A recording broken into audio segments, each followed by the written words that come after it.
નમસ્તે વિદ્યાર્થી મિત્રો, કેમ છો તમે બધા? મજામાં છો ને? આશા રાખું છું બધા એકદમ બરાબર હશો અને સારી રીતે ઘર બેઠે બેઠે દ્વિતીય સત્રમાં અભ્યાસ કરી રહ્યા હશો. મિત્રો, તમને ખબર છે આપણે પ્રકરણ નંબર 1, 2, 3, 5 અને 15 આટલા પ્રકરણો પૂરા કર્યા હતા અને ત્યારબાદ પ્રથમ સત્રાંત પરીક્ષા હતી જે તમે આપી. હવે આપણે બીજા એના પછીના પ્રકરણો તરફ આગળ વધશું. તો આજે જે આપણે શરૂઆત કરવા જઈ રહ્યા છીએ એ છે પ્રકરણ નંબર 4, દ્વિચલ સુરેખ સમીકરણો. વિદ્યાર્થી મિત્રો, અત્યારે તમે તમારી સ્ક્રીન સમક્ષ જોઈ શકો છો જે આ ફોટો છે જે મેં એમાં હાઇલાઇટ કર્યું છે, આ સિલેબસ છે. તમને ખબર છે આ વર્ષે કોરોનાના કારણે જ્યારે સિલેબસ ઘટી ગયો છે ત્યારે ઘણા બધા એવા ટોપિક્સ છે જે આ ચેપ્ટરમાંથી રિમૂવ થઈ ગયા છે. તો કયા કયા ટોપિક અને કયા વિભાગ એવા છે જે રિમૂવ થયા છે એના વિશે જરાક વાત કરી લઈએ, પછી આપણે આ ચેપ્ટરની શરૂઆત કરીએ. જોઈ શકો છો તમે તમારી સ્ક્રીનની સામે આ બોક્સમાં જે છે એ ટોપિક હવે હશે અને આ બોક્સમાં જે છે એ ટોપિક હવે નીકળી ગયા છે. ટોટલ તમે ટેક્સ્ટબુક જોશો તો આ ચેપ્ટરમાં સ્વાધ્યાય 4.1, 4.2, 4.3 અને 4.4 કુલ 4 સ્વાધ્યાયો આપેલા છે. અગર તમે આ રદ કરેલા મુદ્દાઓ વાંચો, જેમાં મેં ક્રોસની સાઇન કરી છે, તો તમને દેખાશે એમાં સ્વાધ્યાય 4.3 પૂરું અને સ્વાધ્યાય 4.4 પૂરું આ આખા રિમૂવ કરી નાખવામાં આવ્યા છે. સ્વાધ્યાય 4.3 અને સ્વાધ્યાય 4.4 મતલબ માત્ર સ્વાધ્યાય 4.1 અને 4.2 જ આખા કરવાના છે. બરાબર? તો ચેપ્ટર શરૂ થાય એના પહેલાં આ વસ્તુનું ખાસ ધ્યાન રાખજો કે આપણે બસ માત્ર આટલા જ 2 જ સ્વાધ્યાય આ પ્રકરણની અંદર કરવાના છે. ઓકે, તો ચાલો હવે આપણે આગળ વધીએ નેક્સ્ટ તરફ. નેક્સ્ટ જે છે એ આપણે ચેપ્ટરની શરૂઆત કરીએ. તો ચાલો સૌથી પહેલે આપણે હવે આ ચેપ્ટરનો બેઝિક પરિચય મેળવી લઈએ. જેમ મેં તમને કીધું, ચેપ્ટરનું નામ છે દ્વિચલ સુરેખ સમીકરણો. મિત્રો, આ પ્રકરણ સ્વાધ્યાય બધું જ બહુ જ ઇમ્પોર્ટન્ટ છે સ્ટાન્ડર્ડ 10થના હિસાબે. સ્ટાન્ડર્ડ 10થમાં પણ આ જ ચેપ્ટરનો એક આગળનો ભાગ આવશે. અહીંયા દ્વિચલ સુરેખ સમીકરણો, ત્યાં પણ દ્વિચલ સુરેખ સમીકરણોની યુગ્મ જોડી, એટલે કે અહીંયા બધા જગ્યાએ એક સમીકરણ આવશે. ધોરણ 10માં આખા ચેપ્ટરમાં બધા દાખલાઓમાં 2 સમીકરણો આવશે. બરાબર? તો એટલે સ્વાધ્યાય અને આ ચેપ્ટર ધોરણ 10ના હિસાબે પણ ખૂબ ઇમ્પોર્ટન્ટ છે. તો આવો પહેલે બેઝિક માહિતી મેળવી લઈએ કે શું છે સુરેખ સમીકરણ. બરાબર? ચેપ્ટરનું નામ છે દ્વિચલ સુરેખ સમીકરણ. હવે વિદ્યાર્થી મિત્રો, સૌથી પહેલે તો સમીકરણ એટલે શું? તો એવું મેથેમેટિકલ સ્વરૂપ જેમાં બરાબરની નિશાની આવતી હોય એને કહેવાય સમીકરણ. જેમ કે અત્યારે તમે તમારી સ્ક્રીન તરફ જોઈ શકતા હશો, મેં જે આ વસ્તુને હાઇલાઇટ કરી છે, √2y + √3 = 0. આ એક સમીકરણ છે કેમ કે એમાં ઇક્વેશન =ની સાઇન છે, એટલે આ એક સમીકરણ થઈ ગયું. બીજો શબ્દ ચેપ્ટરના નામમાં છે સુરેખ. સુરેખ એટલે એવું સમીકરણ જેમાં વેરિયેબલ એટલે કે ચલની ઘાત 1 હોય. જેમ કે આ તમારી સામે જે આ અંડરલાઇન કરેલું અથવા રાઉન્ડ કરેલું જે આ પડ્યું છે, √y + √2y + √3 = 0.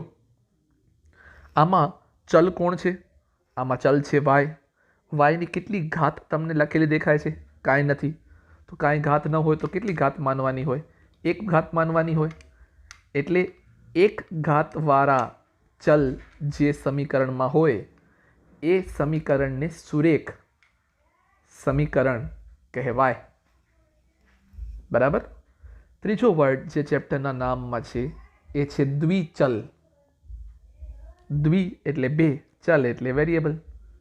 તો જે સમીકરણની અંદર 2 વેરિયેબલ હોય, હમણાં જે આપણે અહીંયા જોયું એમાં તો બે વેરિયેબલ નથી, એમાં તો એક જ વેરિયેબલ છે.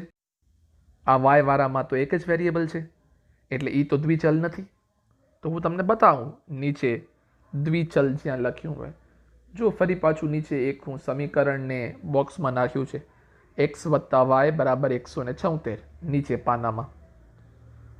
હવે તમે આ જોશો, સૌથી પહેલાં તો આ સમીકરણ છે કે નહીં? હા છે. ઇક્વલ્સ ટુની સાઇન હોય એટલે સમીકરણ થઈ ગયું. બીજી વસ્તુ, આ સુરેખ છે કે નહીં? હા છે, કેમ કે એમાં ચલની ઘાત એક જ છે. એક્સ પણ ચલ છે, વાય પણ ચલ છે. એક્સની ઘાત કાંઈ નથી એટલે 1, વાયની ઘાત કાંઈ નથી એટલે 1. તો બંનેમાં એક્સ અને વાયની ઘાત એક એક છે એટલે સુરેખ સમીકરણ પણ થઈ ગયું. કોઈ પણ એકની ઘાત અગર 2 હોત કે 3 હોત તો એ સુરેખ સમીકરણ ના થાત.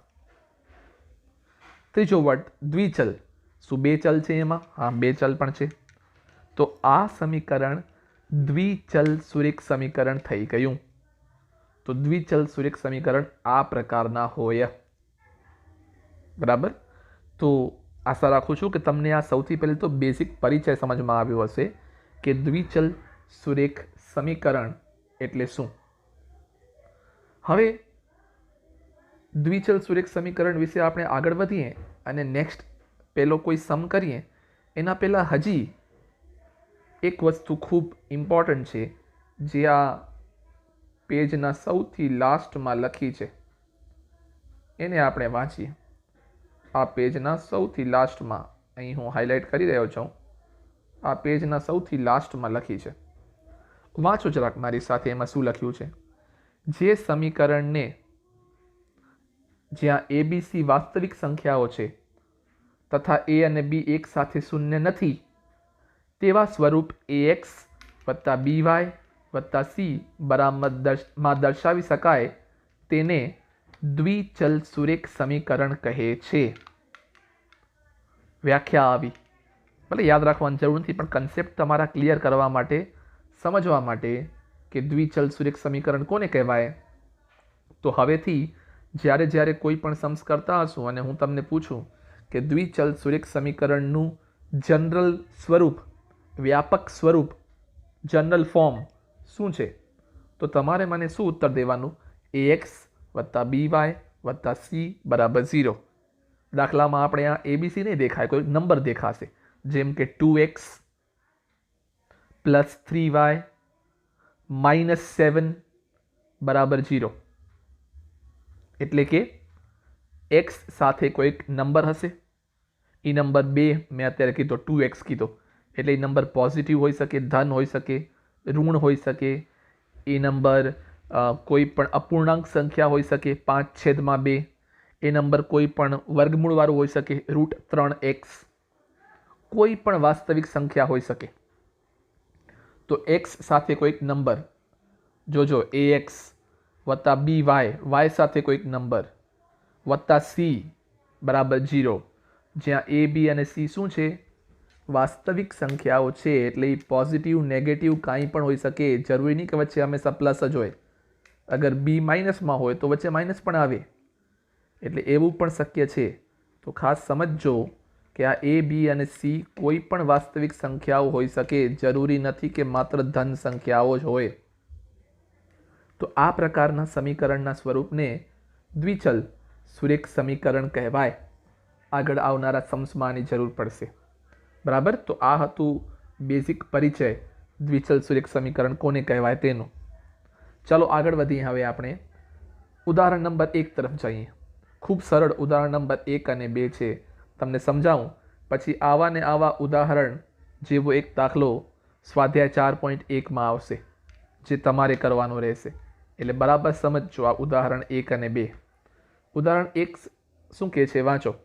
નીચે દર્શાવેલ દરેક સમીકરણને AX વત્તા BY વત્તા C બરાબર 0 સ્વરૂપે દર્શાવો તથા દરેકમાં A, B અને C ની કિંમત શોધો.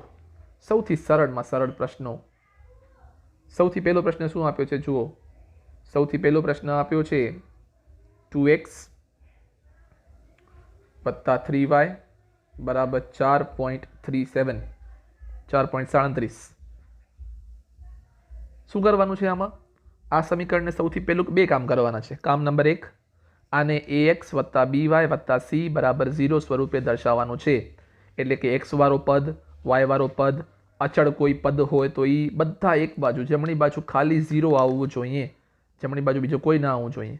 અને એવું કર્યા પછી a b અને c કોણ છે એ આપણે લખવાનું.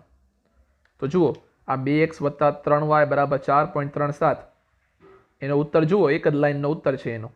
4.37 ને ખાલી આપણે ડાબી બાજુ લઈ આવવાનું, તો એ માઇનસ થઈ જાય. તો આપણું સમીકરણ શું બને? આન્સરમાં લખ્યું છે જુઓ, 2x plus 3y minus 4.37 equals to 0. 2x વત્તા 3y ઓછા 4.37 બરાબર 0. જમણી બાજુ 0 આવી ગયો ને, તો આ થઈ ગયો કન્વર્ટ.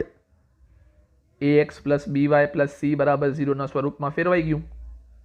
હવે a b અને c ની કિંમત લખવાની છે. તો x સાથે હોય એને હંમેશા a કહેવાનું, તો કોણ છે અહીંયા 2. y સાથે હોય એને b કહેવાનું, જેમ કે અહીંયા કોણ છે 3, તો b થશે 3. અને એકલો નંબર જે હોય એને c કહેવાનો. કોણ છે એકલો નંબર? -4.37, તો c થશે -4.37. માઇનસ હોય તો માઇનસ લખવાનું. એમાં બીજો પ્રશ્ન જુઓ. પ્રશ્ન x માઇનસ 4 બરાબર વર્ગમૂળમાં 3y. બધાને એક બાજુ રાખવાના છે, જમણી બાજુ ખાલી 0 હોવો જોઈએ. તો y વાળો પદ જે જમણી બાજુ છે એને અહીંયા લઈ આવો, તો આ શું થઈ જાય? x ઓછા 4 ઓછા વર્ગમૂળમાં 3y બરાબર 0 થઈ ગયો કન્વર્ટ. હવે a b અને c કોણ? x સાથે કોઈ નંબર નથી લખ્યો તો 1, તો a ની કિંમત 1. b, હવે જો મેં તમને કીધું કે x ઓછા 4 ઓછા વર્ગમૂળમાં 3y બરાબર 0, તો એવું નહીં માનવાનું કે બીજે લખ્યું હોય, બીજે પદ લખ્યું હોય એ હંમેશા b. પદ કયા નંબરે આગળ પાછળ લખ્યો છે મતલબ નથી. x સાથે જે લખ્યો હોય તે a, y સાથે જે લખ્યો હોય તે b, અને એકલો હોય c. તો x સાથે કાંઈ નથી એટલે 1, તો x સાથે 1 છે મતલબ a ની કિંમત થઈ 1. પછી y સાથે કોણ છે? માઇનસ વર્ગમૂળમાં 3, આ બાજુ લઈ આવ્યા પછી, તો b થશે માઇનસ વર્ગમૂળમાં 3, અને એકલો નંબર કોણ છે? -4, તો c થશે -4. ત્યારબાદ ત્રીજો પ્રશ્ન એવો ને એવો, 4 બરાબર 5x ઓછા 3y. તો 5x ઓછા 3y ને આ બાજુ લઈ આવશો કે 4 ને ઓલી બાજુ લઈ જશો? વસ્તુ એક જ છે હો, કોઈ પ્રોબ્લેમ નથી. તો હું 4 ને ઓલી બાજુ લઈ જાઉં તો એ માઇનસ થઈ જશે, આ બાજુ ખાલી 0 બચશે. તો ત્યાં સમીકરણ શું બનશે? 5x ઓછા 3y ઓછા 4 બરાબર 0. ત્રીજા પ્રશ્નની વાત કરીએ છીએ આપણે. તો હવે a b c કોણ થયા? a થયો 5 કેમ કે x સાથે 5 છે, b થયો -3 કેમ કે y સાથે -3 છે, અને c થયો -4 કેમ કે એકલો પદ -4 છે. તો આવી ગયો જવાબ. ચોથો પ્રશ્ન, 2x બરાબર y. તો y ના બાજુ લઈ આવો, તો સમીકરણ શું બનશે? જોવો જવાબ લખ્યો છે 2x માઇનસ y બરાબર 0. હવે a b c કોણ? a એટલે x સાથે લખેલો નંબર જે છે 2, b એટલે કોણ? y સાથે લખેલો નંબર જે અહીંયા છે -1, કેમ કે માઇનસ y હતો ને, y સાથે કોઈ નંબર દેખાતો નહોતો એટલે 1 તો છે જ, અને માઇનસ નિશાની છે એટલે y સાથે -1 છે એમ કહી શકાય. એટલે b થયો -1, b થયો -1. c કોણ છે? કોઈ એકલો નંબર છે જ નહીં, તો એકલો નંબર કોઈ નથી મતલબ 0, તો c ની કિંમત લખશું અહીંયા 0, તો c બરાબર 0 છે. બરાબર. તો આ થઈ ગયો આ પ્રશ્ન પૂરો. આવો ને આવો પ્રશ્ન તમને 4.1માં પ્રશ્ન નંબર 2 છે એમાં કાંક 5-7 આપ્યા છે આવા પ્રશ્નો, જેમ અહીંયા 4 આપ્યા હતા તેમ કાંક ત્યાં 5-7 જે પણ આપ્યા છે એ બધામાં આ ને આ કામ કરવાનું છે. એટલે આ બરાબર રીતે આ પ્રશ્ન તમે સમજી લેજો. જો કે કાંઈ છે જ નહીં વધારે સમજવા જેવું, પણ બરાબર સાંભળી લેજો, અને એકવાર એવું હોય તો વિડીયો રિપીટ કરી લેજો, રિપ્લે કરી લેજો. ઉદાહરણ નંબર 2 તરફ જઈએ. ઉદાહરણ નંબર 2 શું કહે છે? ઉદાહરણ નંબર 2 કહે છે, નીચે દર્શાવેલ દરેક સમીકરણને દ્વિચલ સુરેખ સમીકરણ સ્વરૂપે દર્શાવો. નીચે આપેલા દરેક સમીકરણને દ્વિચલ સુરેખ સમીકરણ સ્વરૂપે દર્શાવો. શું કરવાનું છે જોઈએ ચાલો. ચાર પ્રશ્નો આપ્યા છે, બધા એક જ જેવા છે. પહેલો પ્રશ્ન છે x બરાબર -5. શું કરવાનું છે આપણે આને દ્વિચલ સુરેખ સમીકરણ તરીકે બતાવવાનું છે. સમીકરણ તો છે જ ને, આ સુરેખ પણ છે જ, પણ દ્વિચલ નથી, એક જ ચલ છે એની અંદર. તો એને આપણે દ્વિચલ તરીકે લખવાનું છે. y છે જ નહીં. તો યાદ રાખજો, જ્યારે પણ y ન હોય ને તમને લખવું હોય તો એને 0 સાથે લખવાનું, 0y. કેમ કે તમે 0y લખો એટલે એ 0 જ થયો ને. તો કોઈ પણમાં તમે 0 તો ઉમેરી શકો. કાંઈ સમીકરણ લખ્યું હોય તમારી સામે, એમાં તમને 0 ઉમેરવું હોય તો ઉમેરી શકો ને, એમાં કોઈ ફેરફાર ન થાય. એટલે x બરાબર -5 જે છે એને તમારે દ્વિચલના સ્વરૂપમાં લખવું હોય તો x ને x રહેવા દેવાનું, કાંઈ નહીં કરવાનું. y વાળો પદ જ નથી એટલે વત્તા કરીને લખવાનું, x વત્તા 0y. જે ન હોય એને 0 તદ લખવાનું, x વત્તા 0y બરાબર -5.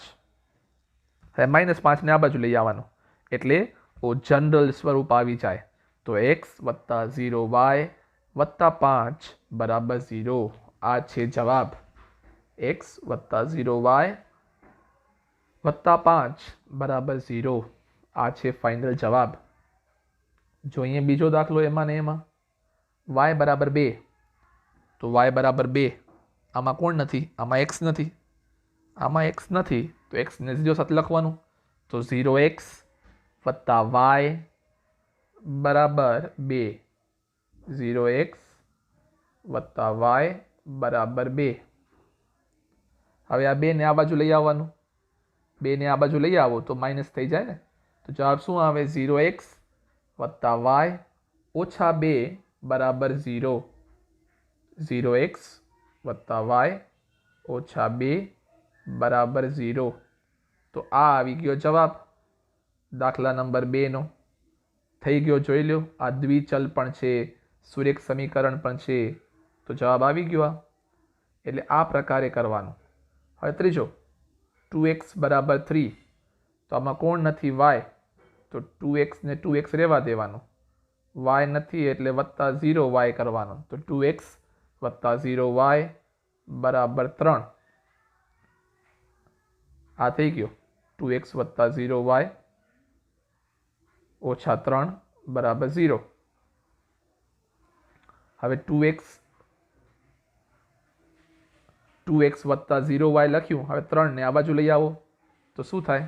3 ને આ બાજુ લઈ આવો તો 2x વત્તા 0y ઓછા 3 બરાબર 0. આ છે ફાઇનલ જવાબ. બરાબર. એવી રીતે ચોથો સમ કરીએ આપણે. ચોથો સમ શું કહે છે જોઈએ? 5y equals to 2. 5y બરાબર 2. તો 5y છે મતલબ x નથી, તો તમારે લખવાનું 0x. પહેલે x વાળું લખીએ ને આપણે, પછી 5y તો છે જ, તો વત્તા 5y બરાબર 2. તો પહેલે જે નહોતો એ લખી નાખ્યો. હવે 2 ને આ બાજુ લઈ આવો. 2 ને આ બાજુ લઈ આવશો તો એ માઇનસ થઈ જશે. તો -2 બરાબર 0. તો જવાબ શું આવશે? 0x વત્તા 5y ઓછા 2 બરાબર 0. આ થઈ ગયો આનો જવાબ. તો આવી રીતે જે ચલ ન હોય એ ચલને આપણે 0 સાથે દેખાડી દેવાનું. એ ચલને આપણે 0 સાથે દેખાડી દેવાનું. એટલે એ એક ચલમાંથી ઓટોમેટિક પોતે દ્વિચલ થઈ જાય. સમજ્યા? તો આ હતા ઉદાહરણ નંબર 1 અને 2. આવો આગળ વધીએ હવે સ્વાધ્યાય 4.1 તરફ. મિત્રો, સ્વાધ્યાય 4.1માં 2 પ્રશ્નો છે. પ્રશ્ન નંબર 2 જે છે એ તમારા આજના હોમવર્કમાં છે. મેં થોડી વાર પહેલાં પણ કીધું, એ હમણાં આપણે ઉદાહરણ 1 અને 2 કર્યા ને એના જેવા છે. તો એ તમારે આજના હોમવર્કમાં કરવાનું છે. નોંધી લેજો. સ્વાધ્યાય 4.1 નો પ્રશ્ન નંબર 2, એમાં જે પણ 5-7 સમ્સ હોય એ ઉદાહરણ 1 અને 2 જેવા છે, તો એ તમારે કરવાના છે. પ્રશ્ન નંબર 1 થોડોક અલગ છે, તો એ હું કરાવી દઉં છું. તો આ રહ્યો પ્રશ્ન નંબર 1. પ્રશ્ન નંબર 1 નો જવાબ શીખાડ્યા પહેલા એ પ્રશ્ન નંબર 1 શું કહેવા માંગે છે, પ્રશ્ન શું હતો એ વાંચીએ. તો બધા પાઠ્યપુસ્તક ખોલજો, એની અંદર પ્રશ્ન નંબર 1 કાઢજો સ્વાધ્યાય 4.1માં. તો સ્વાધ્યાય 4.1માં પ્રશ્ન નંબર 1 એમ કહે છે, નોટબુકની કિંમત પેનની કિંમત કરતાં બમણી એટલે કે 2 ગણી છે, આ વિધાનને દ્વિચલ સુરેખ સમીકરણ સ્વરૂપે દર્શાવો. એક વિધાન આપ્યું છે, સિમ્પલ નોર્મલ વાક્ય કે એક નોટબુકની કિંમત એક પેનની કિંમત કરતાં બમણી છે, 2 ગણી. તો આ જે એક વાક્ય છે એને તમે ફેરવો ગાણિતિક સમીકરણના સ્વરૂપમાં, અને સમીકરણ કેવું હોવું જોઈએ? હમણાં આપણે આ બનાવતા હતા એવું, ax plus by plus c બરાબર 0, આ પ્રકારના સ્વરૂપમાં ફેરવવું છે. તો x અને y ક્યાંથી આવશે?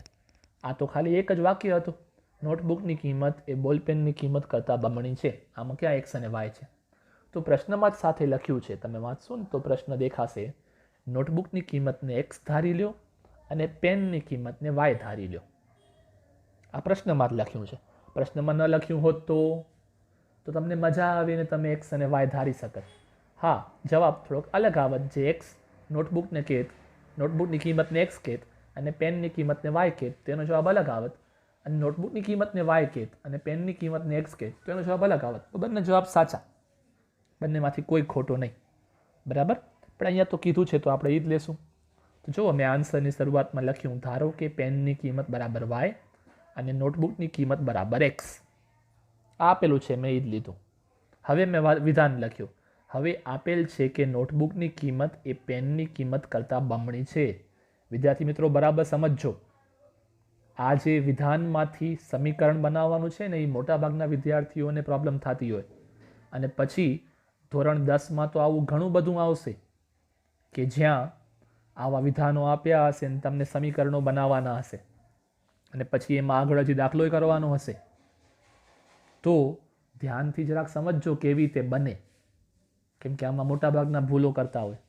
આપેલું છે કે નોટબુકની કિંમત એ પેનની કિંમત કરતાં બમણી છે, તો મેં લખી નાખ્યું નીચે, તેથી x બરાબર 2y. હવે આ તમારા મગજમાં આવી શકે કદાચ કે x બરાબર 2y કેમ લખ્યું, y બરાબર 2x કાં નહીં? ખબર કેમ પડે કે x બરાબર 2y લખવાનું કે y બરાબર 2x લખવાનું? કોણ સાચો કોણ ખોટો ખબર કેમ પડે? અચ્છા, એ તમને હું સમજાવું. એના પહેલાં છેલ્લે સ્ટેપમાં શું કર્યું છે, 2y ને આ બાજુ લઈ આવ્યા છે, તો x ઓછા 2y બરાબર 0, કેમ કે આપણે જમણી બાજુ ખાલી 0 રાખીએ છીએ ને, બાકી બધાને આ બાજુ લઈ આવીએ છીએ. તો આવી ગયો જવાબ, x ઓછા 2y બરાબર 0 આ જવાબ. પણ હવે તમારા ઓલા પ્રશ્નનો ઉત્તર આપી દો, અગર તમારા મનમાં શંકા હોય તો, કે x બરાબર 2y કેમ આવ્યું, y બરાબર 2x કેમ નહીં? ઓમ તો જે વિધાન બરાબર વાંચ્યું હોય એને સમજાઈ જાય, પણ છતાંય તમને હું અલગ રીતે સમજાવું. વિધાન શું હતું કે નોટબુકની કિંમત એ પેનની કિંમત કરતાં બમણી છે. નોટબુકની કિંમત તો કોણ છે? નોટબુકની કિંમત x અને પેનની કિંમત કોણ છે? y. તો x જે છે એ y કરતાં બમણો છે, એટલે કે 2 ગણો છે. હવે હું તમને અહીંયા એક સામાન્ય પ્રશ્ન પૂછું, હું તમને એમ કહું કે મારી ઉંમર તમારી ઉંમર કરતાં બમણી છે, 2 ગણી છે, તો મોટો કોણ થયો, હું કે તમે? સીધી વાત છે, હું જ મોટો થયો. માની લો કે મારી ઉંમર 30 ને માની લો કે તમારી ઉંમર 15, તો મારી ઉંમર તમારા કરતાં 2 ગણી થઈ ને, મારી 30 અને તમારી 15. જેમ કે અહીંયા નોટબુકની x અને પેનની y. નોટબુક બમણો, જેમ કે હું નોટબુક છું, માની લો તમે બોલપેન છો, તો મારી ઉંમર 30 તમારી 15, તો મારી ઉંમર તમારા કરતાં 2 ગણી. હવે આને સમીકરણ લખવું હોય તો કેમ લખાય? 30 બરાબર 2 ગુણ્યા 15 લખાય, બમણી એટલે 2 ગણી છે ને, 3 ગણી તો 3 લખત. 30 બરાબર 2 ગુણ્યા 15 લખાય કે 15 બરાબર 2 ગુણ્યા 30 લખાય? સાચું કયું? તો એનો ઉત્તર છે કે 30 બરાબર 2 ગુણ્યા 15. આ જ સાચું છે ને, 2 ગુણ્યા 15, 15 તો 30 થાય. પણ હું 15 બરાબર 2 ગુણ્યા 30 લખું તો ખોટી વાત છે, કેમ કે 2 ગુણ્યા 30 તો 60 થાય, તો 15 બરાબર 60 કેમ થાય? એટલા માટે જ્યારે પણ વિધાનને તમે સમીકરણના રૂપમાં ફેરવતા હો ત્યારે પ્રશ્ન બરાબર વાંચવાનો, વિધાન બરાબર વાંચવાનો. વિધાન શું કહે છે? નોટબુકની કિંમત પેનની કિંમત કરતાં બમણી છે, એટલે કે x જે છે એ y કરતાં બમણો છે. જેમ કે 30 જે છે એ 15 કરતાં બમણો છે. તો જે મોટો હોય એના બરાબર જ લખાય. તો અહીંયા મોટો કોણ છે? અહીંયા મોટો છે x. તો મોટો નંબર બરાબર 2 ગુણ્યા નાનો નંબર. સમજો છો ને? મોટો નંબર બરાબર 2 ગુણ્યા નાનો નંબર. નાનો નંબર બરાબર 2 ગુણ્યા મોટો નંબર ના થાય ને. એક તરફ નાનો નંબર હોય, એક તરફ મોટો નંબર હોય. હવે મોટા નંબરને તમે 2 થી ગુણો તો વધારે મોટો થઈ જશે. તો બંને ઇક્વલ કેમ થશે? હા, મોટો નંબર ને નાનો નંબર એક બાજુ હોય અને નાના નંબરને તમે 2 વડે ગુણો તો ઇક્વલ થાય. એટલે આ ખાસ યાદ રાખવાનું. એટલે y બરાબર 2x આ ખોટું છે. સાચું શું છે? સાચું છે x બરાબર 2y. એટલે મેં અહીંયા લખ્યું હતું x બરાબર 2y. હા, કોઈએ અગર ધાર્યું ઊંધું હોત, પેનની કિંમતને x કીધી હોત ને નોટબુકની કિંમતને y કીધી હોત, તો એનું અહીંયા આવું આવત y બરાબર 2x. ધાર્યું જ ઊંધું હોત તો એ સાચું, તો એ ખોટું નહીં. જો ધાર્યું જ ઉલટું હોય તો. પણ આવી રીતે જ ધાર્યું હોય, પેનની કિંમતને y કીધું હોય અને બુકની કિંમતને x કીધું હોય અને છતાંય તમે આન્સર ઊંધો લખો તો ના ચાલે. બરાબર? એટલે આ વસ્તુ ખાસ ધ્યાન રાખજો. તમે x અને y કોને કહો છો એના હિસાબે તમારું સમીકરણ બને. પણ સમીકરણ તો હંમેશા એવું જોવું જોઈએ કે મોટો નંબર બરાબર 2 ગુણ્યા નાનો નંબર. અચ્છા, 2 જરૂરી નહીં, 3 હોઈ શક્યો. જો 3 ગણો હોત તો 3 ગુણ્યા નાનો નંબર કરત. જો અહીંયા નોટબુકની કિંમત પેનની કિંમત કરતાં 3 ગણી હોત તો x બરાબર 3y કરત આપણે. તો જરૂરી નથી કે હંમેશા 2y જ કરવાનું. એવું જરૂરી નથી કે હંમેશા 2 જ y લખવાનું. આ તો 2 એટલા માટે આવ્યું કે બમણું આપેલું હતું એટલા માટે. સમજ્યા? તો આ તો વિદ્યાર્થી મિત્રો ખાસ જરૂરી છે તમારા માટે સમજવાનું. કેમ કે આ નહીં સમજો તો તમને આ દાખલા અત્યારે તો કદાચ સિલેબસ કટ થઈ ગયો છે એટલા માટે ચાલશે. પણ 10થમાં આવા ઘણા જ બધા સમીકરણો આવશે અને એક પ્રશ્નમાં 10થમાં 2 સમીકરણો બનાવવાના હશે અને પછી આગળ ચાલતા એનો ઉકેલ પણ મેળવવાનો હશે. તો તમને આવી રીતે વિધાન વાંચીને જો બનાવતા નહીં આવડે તો પ્રોબ્લેમ થશે સમીકરણ. એટલે ખાસ ધ્યાન રાખજો કે તમે વિધાન બરાબર સાચી રીતે વાંચો. ગુજરાતીમાં તમને એટલે બરાબર સમજાઈ પણ જશે અને તમે એનું કેવી રીતે વિશ્લેષણ કરો છો એ ખાસ જરૂરી છે. બરાબર? એટલે આ હતું આ સૌથી ઇમ્પોર્ટન્ટ નાનકડો પ્રશ્ન. આના જેવા બીજા પ્રશ્નો નથી હવે. કેમ કે જે સિલેબસ કટ થઈ ગયો ને પાછળનો 4.3 ને 4.4 એમાં હતા આવા વિધાનોવાળા, જેમાં વિધાનોમાંથી સમીકરણમાં ફેરવવાનું હોય. તો એ અગર હોત તો તમારી વધારે પ્રેક્ટિસ થાત 10th માટે. પણ એ હવે સિલેબસમાંથી કટ થઈ ગયા છે. તો વાંધો નહીં, 10thમાં જ્યારે આવશે ત્યારે ફરી પાછું શીખવાડીશ. હાલ પૂરતો તો આ 1-2 પણ આવડા સેમ્પલ આવડી જાય તો એ ઘણું છે. કેમ કે બધામાં લોજિક તો આવું જ છે કે કોણ નાનો છે કોણ મોટો છે એ બરાબર ખાસ જોવાનું તમે કેવી રીતે ધાર્યું છે અને એના હિસાબે આપેલું વિધાન શું કહે છે એ તમારે ખાસ વાંચવાનું. આપેલું વિધાન જે હિસાબે કહેતો હોય એ હિસાબે તમારે સમીકરણ બનાવવું પડે. બરાબર? તો મિત્રો અહીંયા આ પ્રશ્ન નંબર 1 પૂરો થયો.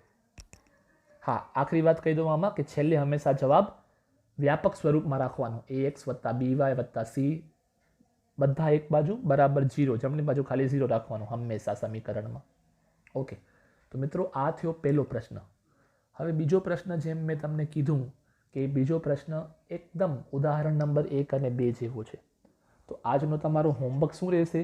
નેક્સ્ટ ટાઈમ આપણે મળીએ ત્યાં સુધી આજે જે ભણ્યા ઉદાહરણ નંબર 1, ઉદાહરણ નંબર 2, સ્વાધ્યાય 4.1નો બીજો પહેલો પ્રશ્ન, આ બધું તમારે તમારી નોટબુકમાં લખવાનું અને સાથે સાથે સ્વાધ્યાય 4.1 નો પ્રશ્ન નંબર સ્વાધ્યાય 4.1નો પ્રશ્ન નંબર 2 આ તમારા હોમવર્કમાં ખાસ રહેશે.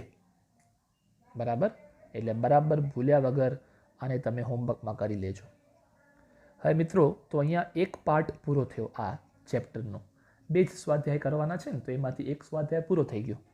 હવે બીજો સ્વાધ્યાય જે છે 4.2 એ આપણે નેક્સ્ટ ટાઈમ જ્યારે મળશું ત્યારે કદાચ એક વિડીયો લેક્ચરમાં થઈ જશે પૂરું.